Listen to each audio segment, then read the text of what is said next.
High বন্ধুরা, তোমরা সবাই কেমন আছো? আশা করছি সবাই খুব ভালো আছো। যে যেখান থেকে আমার ভিডিওটা দেখছো তোমরা সুস্থ এবং ভালো আছো। আমি সোমা, আমার এই ছোট্ট পরিবারে তোমাদের অনেক স্বাগত আর অনেক ভালোবাসা জানিয়ে আজকের ব্লগটা কিন্তু স্টার্ট করলাম একদম দেরিতে বন্ধুরা, একদম রান্নাঘরে এসে।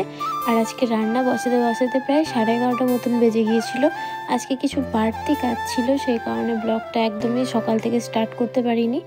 কাজ তো ছিলই, প্রতিদিন সংসারের যা কাজ থাকে তারই মধ্যে একটু বাড়তি কাজ ছিল বলে ওই কাজগুলোও আমি আর ক্যামেরার মধ্যে আনতে পারলাম না। তো দেখো, রান্নাঘরে এসেই কিন্তু ভাত ডাল নামিয়ে এই বেগুন ভাজা চাপিয়ে দিয়েছিলাম। সিদ্ধার্থকে কিন্তু কিচ্ছু খাওয়াতে পারিনি, ও একটু খাওয়ানোর জন্য জোর করলাম, একটু সকালে দুধ বিস্কুট খাওয়ানোর জন্য একটুকু খেলো না, ওই দুবার মতো নিল, তারপরে আর নিল না। তো দেখো, এই যে আমি রান্নার জন্য তোড়জোড় করছিলাম, তাড়াতাড়ি করে রান্না বসিয়ে নিয়েছিলাম। আর তাড়াতাড়ি করে হয়নি, যেহেতু বললামই 11:30 মতন বেজে গেছিলো আমার ভাতই করতে। তো দেখো, এখানে একটু কালকের মাংস রাখা ছিল, ওটা গরম করে নিয়েছিলাম। আর তরকারি বলতে ফুলকপি আলুর তরকারি করেছিলাম। আর এই যে পাবদা মাছটা দিয়ে গেছিলো বড়মা, ওটাও একটু গরম করে নিয়েছিলাম। আর এই যে একটু সিদ্ধার্থর বাবার জন্য আর কাকার জন্য একটু এই যে ডিমটা ভেজে নিয়েছিলাম। ডিমটা ভেজে ভাবলাম যে সিদ্ধ করা ডিম যেহেতু আজকে দিতে একদমই ভুলে গিয়েছি তাড়াহুড়োতে, তো ভাবলাম যে একটু বড়া করেই ঝোল বানিয়ে দেবো। তো সেই কারণে দেখো, এখানে এই যে আমি বড়াটা ভেজে নিচ্ছিলাম, এটাকেই একটু ঝোল বানিয়ে ওদের দু ভাইয়ের জন্য বানিয়ে নেব। কারণ ওরা এই যে খাসির মাংসটা দেখলে ওটাও খাবে না, আর এই যে পাবদা মাছটা দেখলে ওটাও খাবে না। তো সেই কারণে ওদের জন্য এটা তো করতেই হবে। তো সেই কারণে দেখো, আমি একসাথে দুটো ডিমকে অমলেট বানিয়ে ওটার মধ্যে একটু ঝোলে ফেলে দিয়েছিলাম। তার মধ্যে আবার ভাই এসেছে বলতে মামার ছেলেটাও এসেছে। তো সেই কারণে ও অবশ্য খাবে, তাও ওর জন্য আলাদা করে করতে হলো না, কিন্তু ওই যে এদের জন্য করতে হলো। তো দেখো, এই যে আমি এখানে একটা কড়াইয়ের মধ্যে এটা ডিমের অমলেটটা করছিলাম, আর একটা কড়াইয়ে আলু ডিম দিয়ে যে তরকারিটার ঝোলটা ওটাতে বানিয়ে নিয়েছিলাম।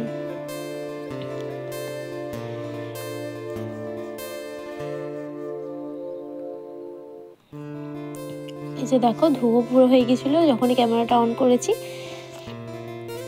তো এবার এই যে ঝোলের মধ্যে ডিমগুলো দিয়ে দেবো, ব্যাস। এটা কিন্তু খেতে ভীষণই ভালো লাগে, ডিমের অমলেট করে ঝোল। আর এটা কিন্তু সচরাচর বানানো হয় না, কারণ এই যে তারপরের মধ্যে গোটা ডিমে হয়তো আমরা সিদ্ধ দিয়ে ফেলি, কিন্তু এরকমভাবে বানিয়ে দেখলে কিন্তু খেতে খুবই টেস্টি হয়। তো দেখো, এখানে সিদ্ধার্থ আর আমার মায়ের মানে শাশুড়ি মায়ের জন্য খাবার বেড়ে নিয়েছিলাম আমি। তো এবার সিদ্ধার্থকে খাওয়াবো, কিন্তু ওর দুষ্টুমি দেখো, এই যে বাবা পেটিগুলো রেখেছে ফুচকাগুলো ভরবে বলে, মানে আমাদের আজকে যেহেতু অর্ডার আছে বিকেলবেলা, আজকে কিন্তু দোকানের অতটা চাপ নেই। তো দেখো, এই যে পেটিগুলো রোদে দিয়েছে, সিদ্ধার্থ কিন্তু পেটিগুলোর মধ্যে ঢুকে গিয়ে কি দুষ্টুমিটাই না করছে দেখো, আর বলছে আমাকে খোঁজো, আমি কোথায়।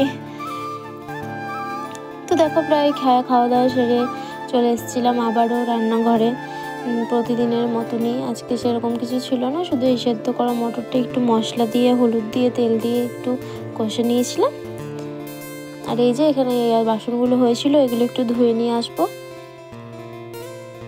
তো দেখো, একটু চাও বসিয়ে দিয়েছিলাম বিকেলবেলা যেহেতু হয়ে গেছিলো। আর এখানে দেখো, মা আর বাবা মিলে এই যে দোকানের কাজগুলো সব সারছিল, বাবা এখানে আলু সানছিল, আর এখানে মা এই যে স্যালাডগুলো কেটেছে। চলো তোমাদের দেখাই কি সুন্দরভাবে দেখো স্যালাডগুলো সাজানো হয়েছে।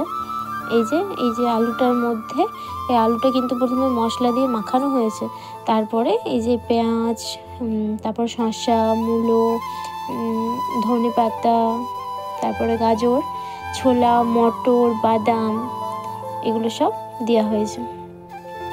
তো দেখো, প্রায় বিকেল হয়ে গেছিলো বলে একটু ছাদে এসেছিলাম, কিছু কাপড় ছিল ওগুলো তুলবো বলে। আর বিকেলবেলা না ছাদে খুব একটা ওঠা হয় না, কারণ আমাদের দোকানের কাজ থাকে, তারপরে এই তোমার ছোটো দিনের বেলা, তো সেই কারণে বিকেলটা খুব একটা ছাদে যাওয়া হয় না। আর ছাদে গেলে না মনে হয় না যে আর একটু দাঁড়াই, একটু সঙ্গে সঙ্গে চলে আসি, এমনটা মনে হয় না। ছাদে গেলে মনে হয় একটু দাঁড়াই, একটু এই যে ছাদ থেকে সবাইকে দেখা যায় বা ওই আকাশটা দেখা যায়, খুব ভালো লাগে বেশ একটু ছাদে দাঁড়াতে, কিন্তু সেই সময়টা হয়ে ওঠে না। তো আজকে একটু বিকেলে দেখলাম ছাদে গেলাম, তো একটু দাঁড়িয়েছিলাম ছাদে। আর কি বলো তো, এই যে বেশিরভাগ দিনটাই কিন্তু ছাদে কাপড় জামা মেলা হয় ঠিকই, কিন্তু আনতে আনতে প্রায় সন্ধে হয়ে যায় বন্ধুরা। কারণ মানে এই বাকি সব কাজগুলো সারতে সারতে, দোকানের কাজ সারতে সারতে ছাদে একদম লাস্ট মোমেন্টে যাই, গিয়ে সব কাপড়গুলো যখন আনি বেশিরভাগ দিনই দেখবো কাপড়গুলো ঠান্ডা হয়ে গিয়েছে, মানে রোদও পাই আবার ঠান্ডাও পাই, এরকম একটা ব্যাপার। তো আর কি করা যাবে। এই যে দেখো অনেকগুলো কাচাকুচি ছিল, শীতের পোশাক সব বার করা হয়েছে, সব পরিষ্কার করে যেহেতু ভরা হয়েছিল, কিন্তু তাও কি বলতো, এই যে একটা অনেক দিন ধরে 1 বছর ধরে ভরা থাকে জিনিসটা, ওটা বার করার সময় না একটু কীরকম একটা মানে একটা কেমন একটা যেন হয়, গন্ধ টন্ধ ধরনের লাগে, একটা গু গন্ধ ওঠে। তো সেই কারণে আমি না সব কাপড়গুলো ওই মানে শীতের পোশাকগুলো ধুয়ে দিয়েছিলাম হালকা সার্ফ দিয়ে, তাতে করে এই গন্ধটা আর উঠবে না। আর কিন্তু সিদ্ধার্থর পাপা আর সিদ্ধার্থর কাকার দুটো ভারী ভারী জিন্সের প্যান্টও ছিল। এই প্যান্টগুলো কাচতে না ভীষণই কষ্ট লাগে বন্ধুরা, কি বলবো। আর তার জন্য আমি একটু অল্প অল্প মানে নোংরা হয় তো তারপরেই কেচে দিই, তাতে করে না বেশিটা কষ্ট হয় না কাচতে, না হলে ওই এক গাদা নোংরা হবে তারপর কাচতে ভীষণই কষ্ট লাগে। তো দেখো আমার দুদিকে কত কাপড়, এগুলো সব কিন্তু আমি ভাঁজ করে করে রাখবো একটু পরে। তো দেখো প্রায় সন্ধ্যা হয়ে গেছে, সন্ধ্যে হবো। তো দেখো সিদ্ধার্থ কিন্তু এখনও ঘুমাচ্ছিল, দুষ্টুমি করছিল আমার সাথে। মানে আমি যখনই দেখলাম ঘরে এলাম তখনই কিন্তু ওই যে কাঁথাটা মুখে ঢাকা নিয়ে নিয়েছিল। তাহলে কি ভাববো, সিদ্ধার্থ হয়তো ঘুমাচ্ছে, তার জন্য আমি ওকে মজা করে করে বলছিলাম সিদ্ধার্থকে এখনও ঘুমাচ্ছে সিদ্ধার্থ, এরকম বলছিলাম। আর ওর দুষ্টুমিটা দেখো, এই যে সারাদিন এত দুষ্টুমি করে, এত বকি, এত মারি, কিন্তু এই যখন ঘুমাই না তখন ভাবি যে শান্ত হয়ে কি সুন্দর ঘুমাচ্ছে, তখন খুব কষ্ট লাগে যে এত বকলাম ছেলেটাকে, এত মারি না, মারিটা এখনও অতটা মার খায় না, ও একটু বকাটা খায়, মারটা খুব কম খায়। হ্যাঁ, আমি যখন একদমই ও খাবার খেতে চায় না, খুবই দুষ্টুমি করে, তখনই আমি কিন্তু ওকে মারি। তাছাড়া ওকে মারতে আমার একটুকু ভালো লাগে না বন্ধুরা, তোমরা যেই বলবে। আর আমি দেখি অনেকের বাচ্চাকে অনেকটাই মারে, কিন্তু মারলেই কি সব সমস্যার সমাধান হয় বন্ধুরা? হয় না তো।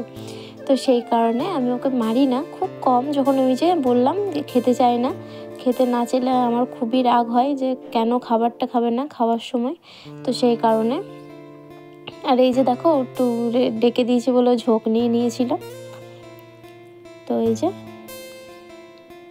এবারে ওকে আমি ওই যে রেডি করে দিয়েছিলাম, একটু সোয়েটারটা পরিয়ে দিয়েছিলাম, দিয়ে ওই যে ও মায়ের সাথে একটু গেল বাইরের দিকে। এই সন্ধ্যে টাইমটা ঘুম থেকে ওঠার পর বলবে মা আমি যাবো, ওই ধম যাবো, মানে আমাদের এখানে ধর্মতলা আছে, তো ওই ধর্মতলাতেও যেতে খোঁজে।